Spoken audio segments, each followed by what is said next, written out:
The origins of the Cold War. In order to fully understand how the 45 non-fighting war was started, we must understand the opposing ideologies of the United States of America and the Soviet Union. The United States of America is a democratic republic, which means the people of the United States elect representatives who then vote for policies and laws discussed by the elected. So initially the power resides with the people, but once elected, representatives make all the decisions. The United States has a free market economy, meaning no one is limited in the economy as long as citizens follow the law. The ultimate power of the law is in the Constitution of the United States. All descriptions of government are included in this one document, including innocent until proven guilty, which is important when talking about the government in the Soviet Union. Opposing ideologies, Soviet Union. First of all, the Soviet Union is based off of Karl Marx's ideas of socialism. Communist rule in the USSR was strongly based off of these socialist ideas. All of the power in the country resides with the government. No votes are taken by the people. The government is always right no matter the circumstance. More importantly, all economic decisions are made at the top of the government. Nothing is imported or exported by companies in the USSR without government consent. Communist rule lives and dies with the people at the top. Those at the top, whether it is a single leader or party people, have total control, which explains totalitarianism. And going back to the point discussing innocent until proven guilty, there is no power of law that discriminates the government to point out someone guilty of a crime and throw them in jail for the rest of their life. There is no guidelines to what they do.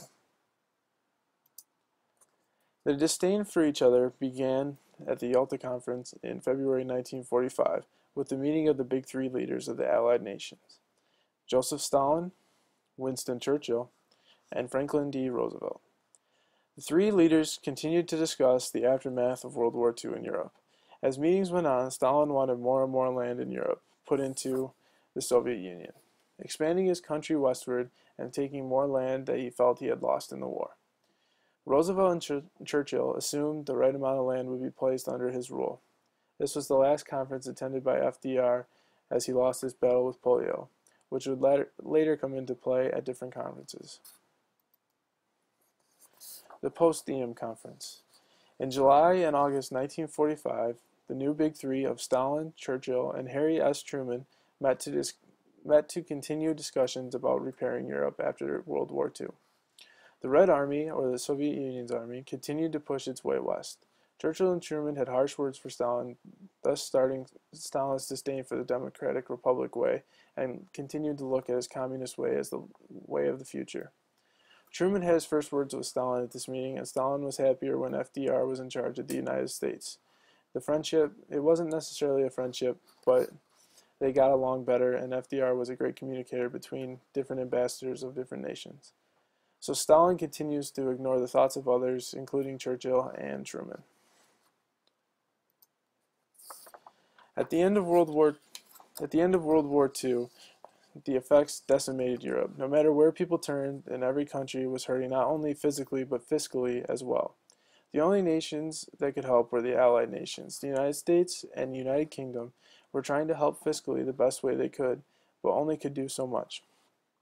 Meanwhile, the United States was trying to wrap up the war in the Pacific. The United States asked help from the USSR, but before they arrived, the atomic bomb was dropped that inevitably ended the war.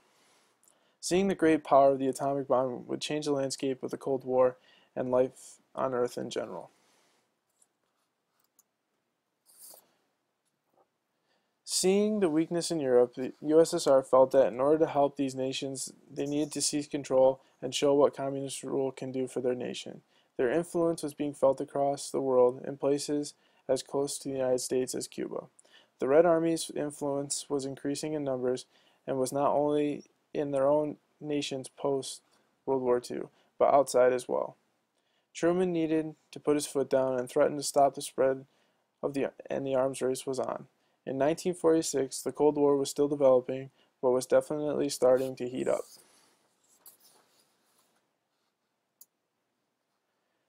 On March 12, 1947, Harry S. Truman, the President of the United States at the time, instituted the Truman Doctrine. This doctrine would give military and fiscal aid to the countries of Greece and Turkey. This was a strategic move by the United States president. These two countries would receive aid and stand by the United States' non-communist approach. Truman's idea was not only protect these countries, but themselves as well. The land was strategic to stopping the threat of communist ideals. The country's location definitely proved positive for the United States in keeping the Red Army out. In the past, Turkey had never received aid from the United States and never had needed it, but the effects of World War II had hurt everyone in Europe, including Allied nations.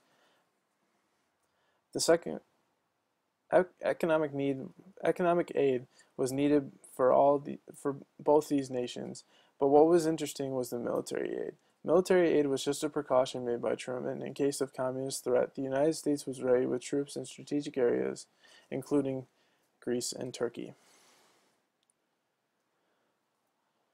A lot of different plans and doctrines were passed around different Allied nations post-World War II. None were bigger than the Marshall Plan. The Marshall Plan was instituted in 1948 and was suggested by Secretary of State George Marshall. The plan enabled the United States to help out with the relief effort in Europe. Investing money into countries decimated by World War II would help the United States promote a non-communist idea throughout Europe. An invitation to participate as a part of Europe and receive aid was extended to the Soviet Union, but immediately denied by Stalin, and would have never passed through the United States Congress as well. Europe was in a state of repair. Every country needed some kind of help and needed it fast. With that said, the same relief as World War I was out of the question. Sticking Germany with a bill of over millions and millions of dollars was not worth the same repercussions as it was last time. This would be indeed a long process, but needed to be done. The United States pumped nearly $13 million into Europe relief effort, leaving the USSR out in the cold with no money and no military aid. As money was being pumped into Europe, the United States needed a plan in case of another world war. Seeing as the powerful USSR was building up troops and weapons, seeing as the USSR would not sign a document to protect each other in case of another attack, the United States had to look for other options. It once again had to look to Europe. Seeing as most nations in Europe were staying away from the red way of thinking, the United States could reach out to most of these nations. So in that case, countries including the United States, United Kingdom, France, and pretty much the entire western part of Europe signed the North American Treaty Organization Agreement. The threat of communism affected all these nations, and in case of the spread went further to other nations, there would be help from not only the United States, but different European nations. NATO's effect was felt in the Korean War. As the United States wanted to stop North Korea at the 38th parallel, their nations were forced to fight in a war that did not directly affect them, including the United States. NATO forces would be stronger and have greater in numbers than regular forces by nature of the countries that are in NATO. This was the most powerful alliance ever created and is still in use today. The response to NATO was swift by the USSR. They quickly instituted the Warsaw Pact on May 14, 1955. All of the countries that were ruled by communists were quickly thrown into the Warsaw Pact, not necessarily in choice, but the effect that the USSR had over communist nations was swift and powerful. Only 8 countries were included in the Warsaw Pact, including the USSR, Albania, Bulgaria, Czechoslovakia, East Germany, Hungary, Poland, and Romania. In case of an attack by NATO forces, the USSR was protected. These two treaties never attacked each other directly. All of these events led up to the Cold War. This was not a physical war, but a mental strategy arms race that never led to the ultimate threat of nuclear war, even if it was close.